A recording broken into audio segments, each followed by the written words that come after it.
The State Department has refused an audit of $1 billion spent in Taliban-controlled Afghanistan. Oh, hell no. Okay, so we're not gonna do an audit. Why should American taxpayers know where that money went? Wow. We've spent more than $1 billion in Afghanistan since the withdrawal. On what?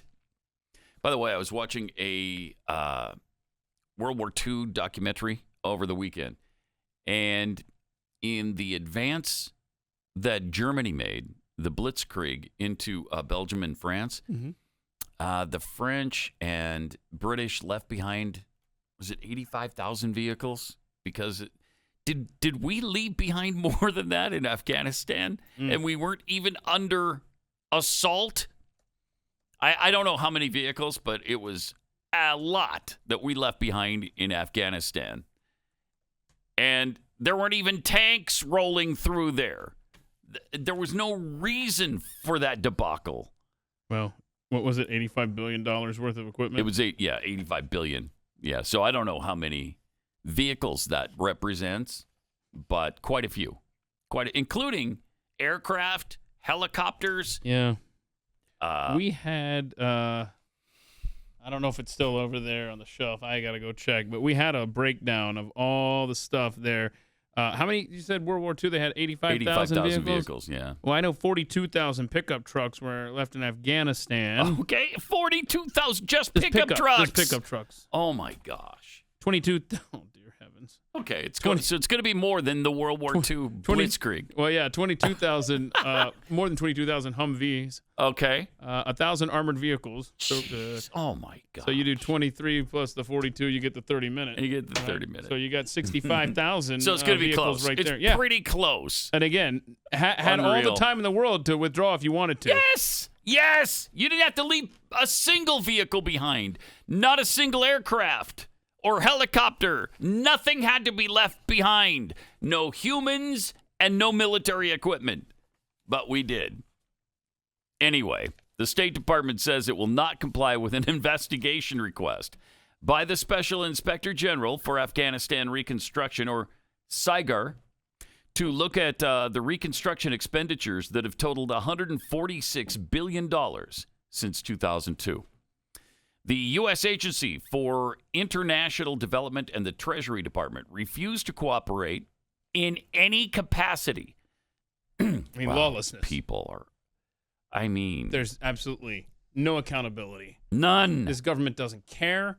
This report will go nowhere. Yeah, because the media doesn't care either. Yeah. They'll keep asking and they'll keep ignoring and just let it go. Yep.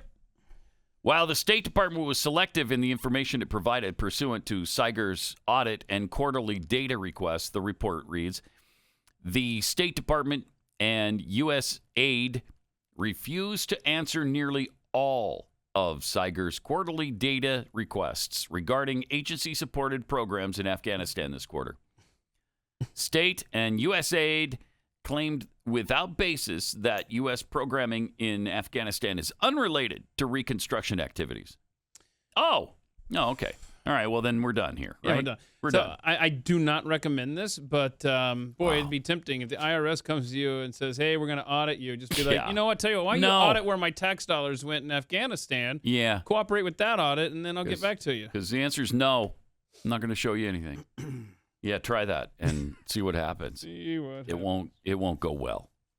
The U.S. withdrew from Afghanistan after 20 years of war in August of 2021, leaving behind thousands of allies and American citizens. 13 American service members were killed, of course, as the Taliban took control of the government in that suicide attack. Boy, yeah, and that Veterans Day live stream fundraiser that I did on Friday with just absolute heroes, talked about that. The people that we left behind, and just what happened to them, and it's just so horrific, and it's shameful, and it's not America. That's what sucks, That's not what we do. Well, that's what Chad Robichaux said. He's Special Forces and retired, but he put together a group of 12 Special Forces guys, and they went to Afghanistan. A lot of it funded by Mercury One, and rescued 12,000 people. 12,000 people. And he said, when he got the award for Mercury One. He got a humanitarian award, and he said, "Look, this isn't my job. I shouldn't be doing this. Right. I shouldn't have to do this. This is the job of the U.S. military." And that's exactly right. The U.S. military should have gotten all these people out first. Then you can withdraw. Mm-hmm. Should have gotten our equipment out first. Well, second. After the people, you get your equipment out. Yeah, and you could have done all that. There was no reason to leave like You that. could have gotten the people out of there on the down low before you even started to move equipment out.